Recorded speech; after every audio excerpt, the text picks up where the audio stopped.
Ini yang dikatakan desperados dalam politik. Tidak ada dasar, tidak ada kritikan dasar, tidak ada cadangan baru, tetapi bawa gendang lapuk lama. Karena naratif di luar sana tidak ada kecaman tentang dasar negara. Walaupun dia kata kita tidak buat apa-apa, tidak ada skandal yang melibatkan pimpinan negara, rasuah atau penyalahgunaan kuasa. Yang ada ialah memperalatkan isu kaum, bahawa kerajaan ini lemah kerana tunduk kepada kuasa parti-parti, khususnya DAP. Itu saja naratifnya.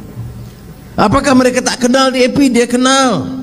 Dalam Pakatan Rakyat dulu hampir 15 tahun PAS bersama DAP.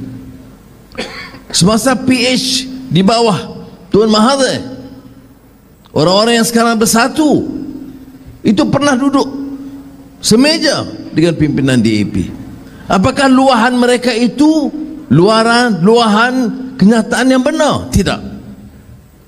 Luahan golongan yang desperate. Ini yang dikatakan desperados dalam politik.